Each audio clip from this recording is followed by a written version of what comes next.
RRC news घेऊन येत आहे जनतेच्या समस्यांचे सोल्युशन, महापालिकेचा फोकस। अकोलेकरांच्या समस्यांवर RRC न्यूजचे हक्काचे सोल्युशन, महापालिका फोकस। जनतेच्या हक्काचे एकमेव व्यासपीठ RRC न्यूज आणत आहे महापालिकेचा फोकस।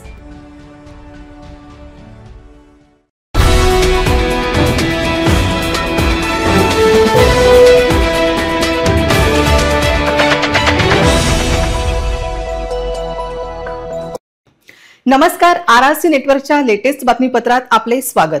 अशा आहेत आजच्या हेडलाईन्स। हेडलाईन्स प्रस्तुत करता Marcus the readymade multibrand showroom. सर्वोत्तम quality, fresh stock, latest designs, reasonable rate. LRT college road, Raghuvanshi मंगल कार्यालय के बाजू में, अकोला। वन विभागाने बिबट्या सोडला जंगलात, ट्रॅप लावणाऱ्या टोळीवर कारवाई केव्हा?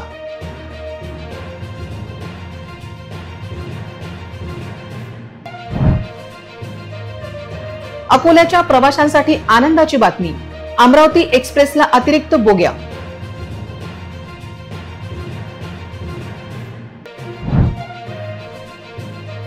हॉटेल ऑटोमध्ये सर्रास वापरतात घरगुती गॅस, पुरवठा विभाग गॅस कंपन्यांचे मात्र दुर्लक्ष।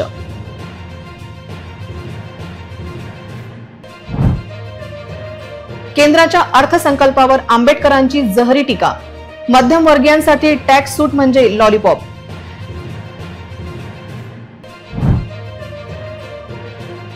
लग्नातील चोरट्यांच्या धुमाकुडाने अकोलेकर त्रस्त, वऱ्हाड्यांना लुटणारे चोरटे पोलिसांना सापडतील काय?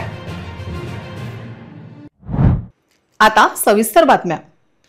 बाळापूर शहराजवळील हिंगणा शेत शिवारात शिकाऱ्यांनी लावलेले ट्रॅपमध्ये एका बिबट्याचा अडकल्याची घटना काल घडली आहे। या बिबट्याला काढीत त्याला रात्री उशिरा जंगलामध्ये सोडल्याची माहिती मिळाली आहे। या प्रकरणाचे गांभीर्य पाहता आज अकोला वन विभागाच्या वरिष्ठ अधिकाऱ्यांनी घटनास्थळी पाहणी करीत आरोपींचा शोध सुरू केला आहे। बाळापूर शहरानजीक असलेल्या हिंगणा बाळापूर मार्गाजवळील शेत शिवारात काल सकाळच्या सुमारास एक 2 ते 2.5 वर्षाचा बिबट्या शिकाऱ्यांनी लावलेल्या ट्रॅपमध्ये अडकला होता। याबाबत अकोला वन विभागाने प्रथम त्याला फिजिकलरित्या रेस्क्यू करण्याचा प्रयत्न केला, परंतु त्यामध्ये यश न मिळाल्याने अखेर बुलढाणा येथील वन विभागाच्या रॅपिड रेस्क्यू युनिटला पाचारण करीत सदरच्या बिबट्याला ट्रॅक्युलाइज करून ताब्यात घेण्यात आले होते। काल रात्री उशिरा ताब्यात असलेल्या बिबट्याच्या प्रकृतीची प्राथमिक तपासणी करीत त्याला रात्री उशिरा जंगलामध्ये सोडल्याची माहिती वन विभागाने दिली आहे। या घटनेचे गांभीर्य पाहता आज अकोला प्रादेशिक वन विभागाचे वनपरिक्षेत्र अधिकारी विश्वास थोरात तसेच वनपाल गायकवाड यांनी इतर कर्मचाऱ्यांसह बाळापूर येथील घटनास्थळी पाहणी करीत इतर ठिकाणी शिकारीसाठी अशा प्रकारचे ट्रॅप लावले आहेत का याची शहानिशा करीत या प्रकरणी चौकशीसाठी बाळापूर पातूर मार्गावरून 4 जणांना चौकशीसाठी ताब्यात घेतले असल्याची माहिती विश्वसनीय सूत्रांकडून मिळाली आहे। सदरचे प्रकरणातील बिबट्याच्या शिकारीसाठी ट्रॅप लावणारे आरोपी वन विभागाच्या पथकाने त्वरित शोधून त्यांच्यावर कारवाई करावी अशी मागणी होत आहे। अकोला मुंबईसाठी जाण्यास महत्त्वाची असलेल्या अमरावती मुंबई रेल्वेगाडीची बोगी वाढण्याचा प्रस्ताव रेल्वे मंत्रालयाने मंजूर केला आहे। येत्या काही दिवसात अमरावती रेल्वेगाडीला नव्याने बोगी जोडण्यात येणार आहे। अमरावती मुंबई रेल्वेगाडी आर्थिकदृष्ट्या प्रशासनास फायदेशीर गाडी असून या गाडीच्या डब्यांची संख्या कमी असल्यामुळे प्रवाशांचा प्रचंड प्रतिसाद असल्यामुळे सदर गाडीने प्रवास करणाऱ्या प्रवाशांच्या तिकिटांची वेटिंग संख्या सर्वाधिक आहे। प्रवाशांचे हाल आणि प्रवाशांच्या तक्रारीवर विचार करून आणखी काही डबे जोडण्याचा प्रस्ताव मंजूर केला आहे।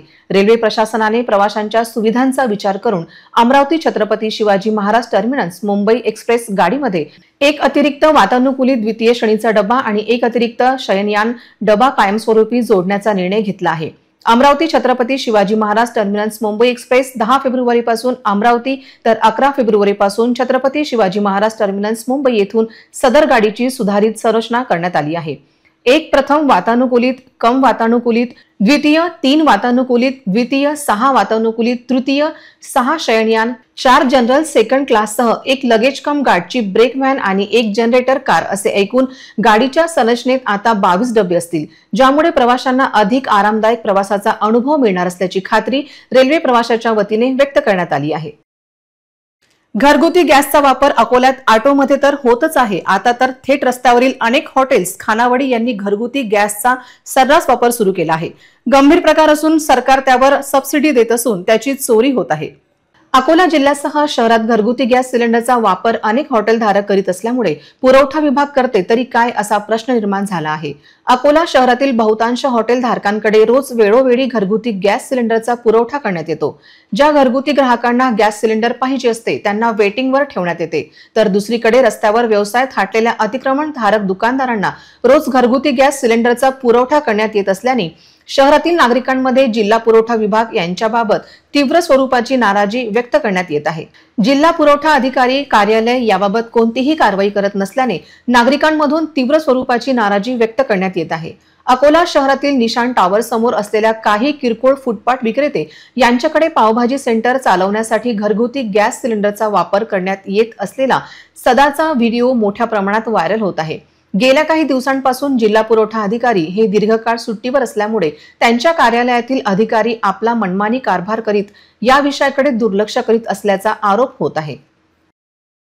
हा अर्थसंकल्प म्हणजे चिंताग्रस्त मध्यम वर्गासाठी एक आर्थिक लॉलीपॉप असल्याचे ते म्हणाले. मध्यम वर्गातील सर्वात खालचा वर्ग आयकर भरत नाही. मग जे आयकर भरत नाहीत अशा बहुसंख्य मध्यम वर्गीयांना ही आयकर सवलत कशी मदत करेल असा सवालही प्रकाश आंबेडकरांनी उपस्थित केला आहे. केंद्रीय अर्थमंत्र्यांकडून शनिवारी देशाचा अर्थसंकल्प जाहीर करण्यात आला. या अर्थसंकल्पात आयकराबाबत मोठा दिलासा देण्यात आला आहे. नवीन कर प्रणालीनुसार आता 12 लाख रुपयापर्यंतच्या कमाईवर कोणताही कर भरावा लागणार नाही. काल अर्थसंकल्प जाहीर झाल्यानंतर प्रकाश आंबेडकर यांनी आज याबाबत प्रतिक्रिया दिली आहे. हा अर्थसंकल्प म्हणजेच चिंताग्रस्त मध्यम वर्गासाठी एक आर्थिक लॉलीपॉप असल्याचे ते म्हणाले. मध्यम वर्गातील सर्वात खालचा वर्ग आयकर भरत नाही. मग जे आयकर भरत नाही अशा बहुसंख्य मध्यम वर्गीयांना ही आयकर सवलत कशी मदत करेल असा सवालही प्रकाश आंबेडकर यांनी उपस्थित केला. अर्थसंकल्पात शेती, आरोग्य, रोजगार, लघु आणि मध्यम उद्योग, निर्यात, गुंतवणूक, ऊर्जा, नागरीकरण, खाणकाम, अर्थकर या क्षेत्रांना प्राधान्य देण्यात आले आहे. एनडीए कडून या अर्थसंकल्पाचे स्वागत करण्यात आले असले तरी विरोधक मात्र या अर्थसंकल्पावर टीका करत आहेत. फक्त 2.24 कोटी भारतीय किंवा मध्यम वर्गातील सर्वसामान्यांनी उत्पन्न कर भरले. मध्यम वर्गातील सर्वात खालचा वर्ग आयकर भरत नाही. मग आयकर सवलत ही बहुसंख्य मध्यम वर्गीयांना कशी मदत करेल? जे आयकर भरत नाहीत हे लोक उपभोगावर जीएसटीच्या स्वरूपात कर भरतात असे प्रकाश आंबेडकर म्हणाले. कर सवलतीचे अर्थमंत्र्यांचे मोठे दावे बहुसंख्य मध्यम वर्गीयांना मदत करणार नाहीत आणि त्यांच्या खरेदी क्षमतेतही वाढ होणार नाही. तसेच अर्थमंत्र्यांनी या बहुसंख्य लोकांचे उत्पन्न वाढवण्यासाठी कोणतेही प्रयत्न केलेले नाही. उत्पन्न आणि खरेदी क्षमतेत कोणतीही वाढ न झाल्याने हे बहुसंख्य लोकांवर पूर्वीपेक्षा जास्त ओझे निर्माण झाले आहे. अकोला बार असोसिएशनची सर्वसाधारण निवडणूक अकोला जिल्हा व सत्र न्यायालय परिसरात पार पडली. एकूण 1318 सदस्यांनी निवडणुकीत मतदानाचा हक्क बजावला. ॲडव्होकेट हेमसिंग उर्फ हेमंत मोहता यांनी सर्वाधिक मत घेऊन अध्यक्षपदाची विजयी माळ आपल्या गळ्यात घातली. या निवडणुकीत अनेक मते अवैध ठरल्याने आश्चर्य व्यक्त केले जात आहे.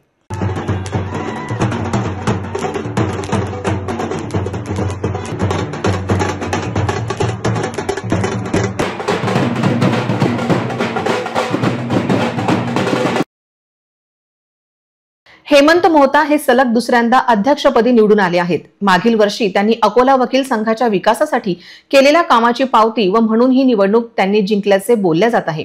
अध्यक्षपदासाठी 3 उमेदवार रिंगणात लढत देत होते. यामध्ये फौजदारी विधिज्ञ ॲडव्होकेट दिलदार खान, ॲडव्होकेट हेमंतसिंग मोहता यांच्यात काट्याची टक्कर झाली. यामध्ये 3 मते अवैध ठरली. उपाध्यक्ष पुरुष पदासाठी देखील उमेदवार रिंगणात होते. ॲडव्होकेट मिलिंद लहरिया आणि ॲडव्होकेट संतोष वाघमारे यांच्यात खरी लढत झाली. ॲडव्होकेट वाघमारे यांनी यात बाजी मारली. यामध्ये 9 मते अवैध ठरली. महिला उपाध्यक्ष पदासाठी ॲडव्होकेट संगीता गावंडे आणि ॲडव्होकेट सुनीता कपिले हे 2 उमेदवार रिंगणात होते. सुरुवातीपासूनच या दोन्ही उमेदवारात कट्टर लढत झाली. ॲडव्होकेट कपिले या 5व्यांदा निवडणुकीला सामोरे गेल्या तर ॲडव्होकेट गावंडे यांनी पहिल्यांदाच निवडणूक लढवली. यामध्ये 14 मते अवैध ठरली. सहसचिव पदासाठी तिरंगी लढत झाली. ॲडव्होकेट साक्षी लड्ढा, ॲडव्होकेट प्रदीप रोकडे आणि ॲडव्होकेट महेश शिंदे हे 3 उमेदवार रिंगणात होते. ॲडव्होकेट प्रदीप रोकडे यांनी विजय मिळवला. यामध्ये 10 मते अवैध ठरली. इतरही घडामोडींचा आपण आढावा घेणार आहोत, मात्र छोट्याशा विश्रांतीनंतर. गेल्या 3 वर्षांपासून नगरसेवक नाहीत, लोकशाहीत लोकप्रतिनिधी नाहीत. शहरात वाढल्या समस्यांचा डोंगर। बचपना से बुढ़ापा आ गया लेकिन नायगाव की स्थिती जैसी है वैसी ही है। एक्झॅक्ट बिलकुल तुम्ही माझ्या अगदी सोबतच आहे आणि बघा खाली बघू शकतात, माझ्या कॅमेऱ्यापासून तुम्हाला दाखवू शकतात अण्णाभाऊ साठे चौक, डाबकी रोड इथला एकंदरीत सुरुवातच बघा अशी झालेली आहे। आपण शिरोड्याच्या मध्यभागात आहोत, भारतनगर इथे आपण आलेलो आहोत। सगळ्यात मोठा अकोल्यात जर मुद्दा येत असेल तो म्हणजे कचऱ्याचा। माझे दर्शक आता याच्यावर तुम्हीच विचार करा की कितपत हे योग्य आहे आणि कितपत नाही आहे। तेव्हा पहा अकोलेकरांच्या खऱ्या समस्या। RRC न्यूज आणत आहे महापालिका फोकस। विश्रांतीनंतर पुन्हा एकदा तुम्हा सर्वांचं हार्दिक स्वागत। श्री गणेश गौरक्षण संस्था सराळा तालुका बाशीटाकडी जिल्हा अकोला येथे 18वा वर्धापन दिवस मोठ्या आनंदाने व प्रजासत्ताक दिवसाचे औचित्य साधून साजरा करण्यात आला। कार्यक्रमाची सुरुवात वृक्षारोपणाने व गोपूजनाने करण्यात आली। त्यानंतर मान्यवरांच्या हस्ते दीप प्रज्वलन करून संस्थेच्या वतीने त्यांचा पुष्पगुच्छ व शाल श्रीफळ देऊन सत्कार करण्यात आला। श्री गणेश गौरक्षण संस्था सराळा तालुका बाशीटाकडी जिल्हा अकोला येथे 18वा वर्धापन दिवस मोठ्या आनंदाने व प्रजासत्ताक दिवसाचे औचित्य साधून साजरा करण्यात आला। याप्रसंगी कार्यक्रम अध्यक्ष व परमपूज्य संत डॉक्टर संतोषजी महाराज अमरावती व संस्थेचे मार्गदर्शक जीवदया प्रेमी कर्मयोगी संत श्री दिलीप बाबा उपस्थित होते। तर प्रमुख उपस्थिती श्यामसुंदरजी मुदंडा, कुंवरसिंग मोहने, महादेव भुईभार, दिलीपभाई शहा यांची उपस्थिती लाभली। कर्मयोगी दिलीप बाबांनी महाराष्ट्रात गायीला राज्यमाता दर्जा तसेच गोसेवा आयोग लागू करण्याबद्दल महाराष्ट्र शासनाचे आभार मानले। कंवरसिंग मोहने यांनी गायीचे व सेंद्रिय शेतीचे महत्त्व विशद करून खरी काळाची गरज असल्याचे सांगितले। दिलीपभाई शहा यांनी गोसेवा व जीवदया सेवेचे महत्त्व समजून सांगितले। यानंतर गायीची सेवा करणाऱ्या गायकीचे ब्लँकेट व शाल देऊन मान्यवरांच्या हस्ते स्वागत करण्यात आले। तसेच संस्थेला कुटार देणाऱ्या श्री प्रफुल्ल लोढा, सतीश बलोदे, नरेंद्र गोडा, श्री कृष्ण नवलकार यांचे अभिवंदन केले। याप्रसंगी अनेकांनी गोसेवेसाठी आर्थिक रूपात मदत केली। कार्यक्रमाच्या शेवटी पंचक्रोशीतील सर्व उपस्थित नागरिकांसाठी महाप्रसादाचे आयोजन करण्यात आले। महाराष्ट्र लोकसेवा आयोगातर्फे जिल्ह्यातील 22 उपकेंद्रांवर महाराष्ट्र गट ब अराजपत्रित सेवा संयुक्त पूर्व परीक्षा रविवारी शांततेत पार पडली। या सर्व उपकेंद्रांवर कायदा व सुव्यवस्था अबाधित राखण्यासाठी प्रतिबंधात्मक आदेश लागू करण्यात आला होता। महाराष्ट्र लोकसेवा आयोगातर्फे जिल्ह्यातील 22 उपकेंद्रांवर महाराष्ट्र गट ब अराजपत्रित सेवा संयुक्त पूर्व परीक्षा रविवारी शांततेत पार पडली। या सर्व उपकेंद्रांवर कायदा व सुव्यवस्था अबाधित राखण्यासाठी प्रतिबंधात्मक आदेश लागू करण्यात आला होता। परीक्षा उपकेंद्रांच्या आतील संपूर्ण व बाहेरील 100 मीटर परिसरात प्रतिबंधात्मक आदेश लागू करण्यात आला। तसा आदेश जिल्हा दंडाधिकारी अजित कुंभार यांनी निर्माणित केला। अकोला येथील स्कूल ऑफ स्कॉलर, शिवाजी कला वाणिज्य व विज्ञान विद्यालय, खंडेलवाल ज्ञान मंदिर शाळा, जागृती विद्यालय, प्रभात किड्स, श्रीमती राधादेवी गोयंका महिला विद्यालय, RLD वाणिज्य महाविद्यालय 1 व 2 अशी 2 उपकेंद्रे, सीताबाई कला महाविद्यालय, भारत विद्यालय, श्री शिवाजी विद्यालय, डवले कनिष्ठ विद्यालय, दी नोएल इंग्रजी विद्यालय, उस्मान आझाद उर्दू विद्यालय, भिकमचंद खंडेलवाल विद्यालय, जुबली इंग्रजी विद्यालय, मोहरी देवी खंडेलवाल उच्च माध्यमिक कन्या विद्यालय, न्यू इंग्लिश हायस्कूल, RLT विज्ञान महाविद्यालय, स्वर्गीय ज्योती जानोरकर विद्यालय, श्रीमती मेहरबानो विज्ञान कनिष्ठ महाविद्यालय, सावित्रीबाई फुले जिल्हा परिषद माध्यमिक कन्या शाळा आदी उपकेंद्रांवर परीक्षा घेण्यात आली। इतरही घडामोडींचा आपण आढावा घेणार आहोत, मात्र छोट्याशा विश्रांतीनंतर। ना दर महिन्यात रिचार्जची भानगड, ना डाटा पॅक संपण्याचं टेन्शन। आमच्या घरी आहे RRC ब्रॉडबँड कनेक्शन। तुम्ही घेतलाय काही वर्षाचा नवा प्लॅन?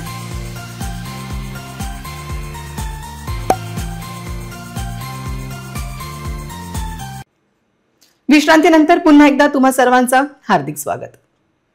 अभिषेक गेडाम या तरुणाने पुन्हा एकदा अकोलेकरांना भुरळ घालणारे दुकान सुरू केले आहे। या ठिकाणी भेट दिल्याशिवाय तुम्हाला या दुकानाचे महत्त्व समजणार नाही।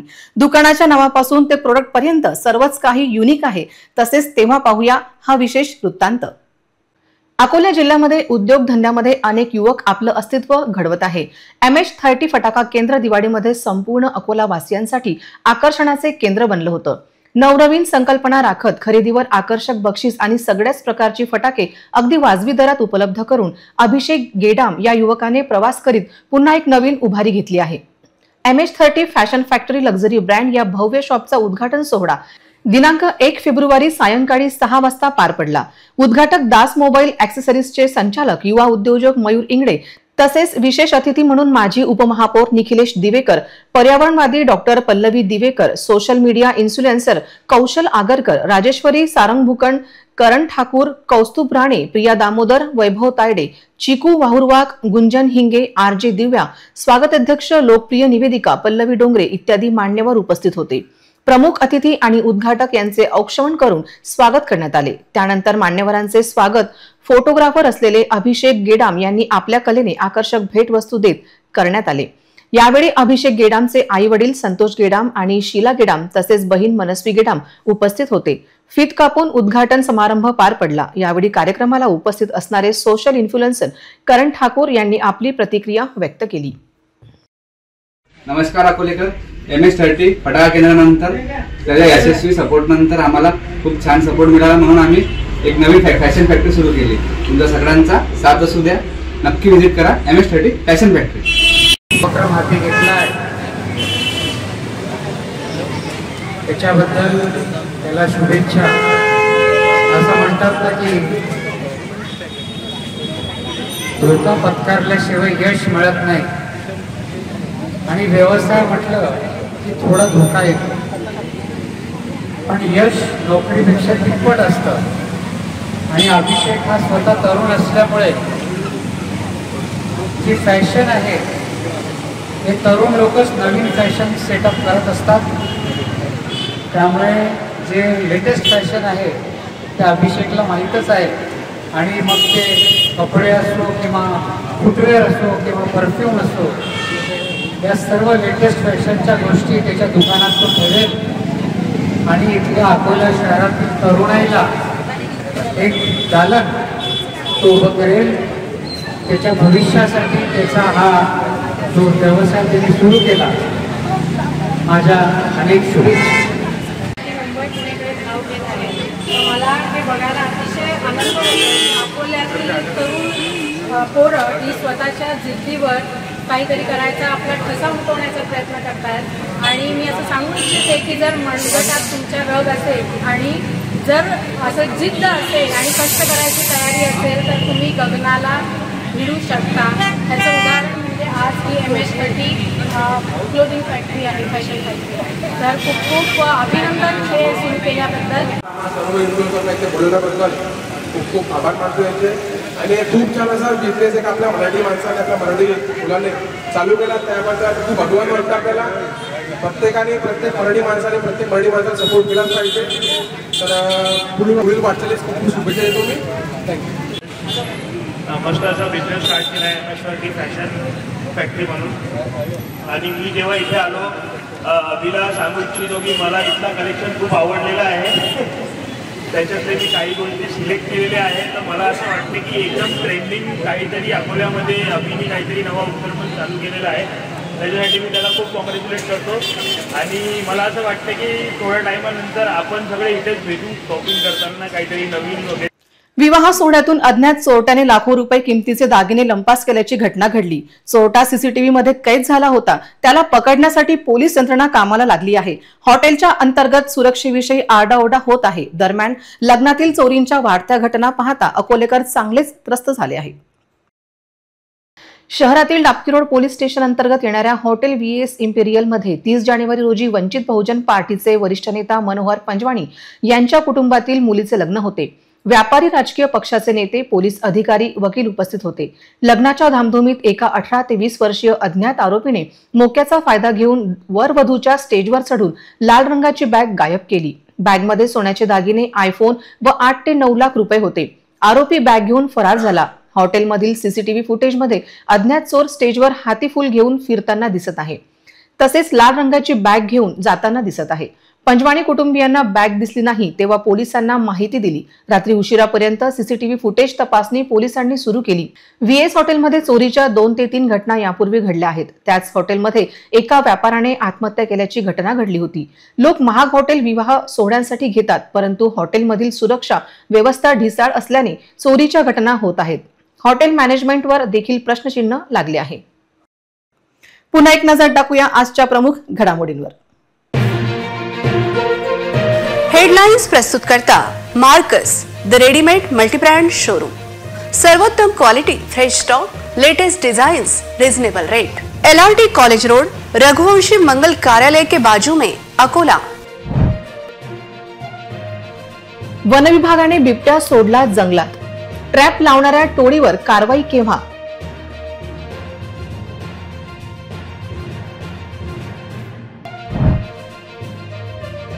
अकोल्याच्या प्रवाशांसाठी आनंदाची बातमी, अमरावती एक्सप्रेसला अतिरिक्त बोग्या।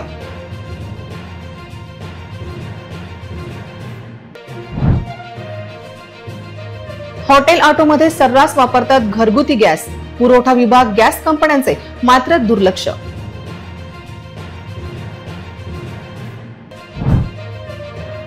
केंद्राच्या अर्थसंकल्पावर आंबेडकरांची जहरी टीका, मध्यमवर्गीयांसाठी टॅक्स सूट म्हणजे लॉलीपॉप।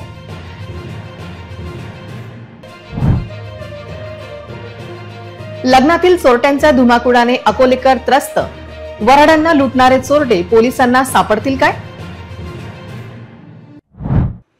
बातम्यांसाठी तुम्ही पाहत रहा RRC न्यूज। 2.25 लाख दर्शकांनी RRC डिजिटल अकोला हे YouTube चॅनल सबस्क्राइब केले आहे, तेव्हा तुम्ही कसली वाट पाहत आहात? तुम्ही पण सबस्क्राइब करा आणि बेल आयकॉन क्लिक करत RRCच्या बातम्या निरंतर पहा। तुमच्या मोबाईलवर नोटिफिकेशन मिळवण्यासाठी सबस्क्राइब करा RRC चे हे YouTube चॅनल, लाईक आणि फॉरवर्ड करा RRC डिजिटल अकोलाचे हे न्यूज बुलेटिन। पुन्हा भेटूया लेटेस्ट बातम्यांसह नव्या बातमीपत्रात। तोवर नमस्कार।